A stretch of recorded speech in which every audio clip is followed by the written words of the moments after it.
Golang interview question 1. What is a Go and who develop it? Alright, let's jump into it. So what exactly is Go? Go, or as many people call it, Golang, is an open source programming language. Now the name Golang actually comes from its domain name golang.org, but officially it's just called Go. It was built for writing high performance, scalable and reliable software, especially things like a backend system, cloud services, and microservices.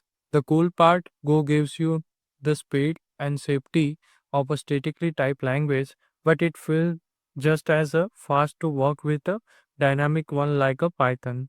Also, it is a compiled language, meaning when you write to Go code, it gets translated directly into the machine code, so your program run super fast. And the overall design super clean, super simple, very easy to read and maintain. Perfect for teams and large code base. Who developed the Go? So Go was created back in the 2007 at Google, and not just by anyone. The minds behind it, Robert Grismer, Rob Pike and Ken Thompson. Yes, that Ken Thompson, the legend who helped to create a unique Sensei. The team at Google needed a language that could handle the massive projects but without the complexity of a C++ or the limitation of Java. So they decided to build one from the scratch. By 2009, Go became open source and the wider developer community started contributing to its growth. So why Go was created and why they even bothered the creating the new language? Well, at that time, the existing language at Google had some serious issue. C++ was powerful but took forever to compile. Java and Python were easier to use but did not have good support for the concurrency, basically running the multiple tasks at once efficiently. So the creator said, let's build the language that fast to compile, easy to work with, and has built-in support for the concurrency. So here's what they focus on: clean and minimal syntax, raising the fast build times, real concurrency support using the Go routines, and writing the code that actually maintainable long term. Basically, Go was born for the real world engineering pain points, not just the theory. Now, let's talk about the key features of Go. So, fast compilation, like really fast, you can build a large project in the seconds.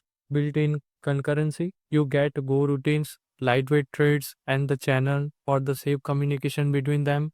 Concurrency is the back right into the language. Garbage collection, no more worrying about the freeing up of memory manually. Go handles that for you. Simplicity, there's just one way to do things. It avoids the too many choices problem. Cross platform, you can compile your Go app to run on any OS, Windows, Linux, Mac without much hassle.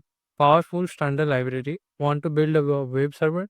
It's already in the standard library. Need the file, input, output, networking, testing, all there, no third party chaos. So Go is really designed to let you focus on the building, not fiddling. So let's look at the classic Hello World example in a Go. So package main, every standalone Go app starts in the main package. Import FMT. This pulls the format package used for printing. Function main. This is the entry point like a main function in C or Java. fmt.println. This prints the line to your terminal. Simple, right?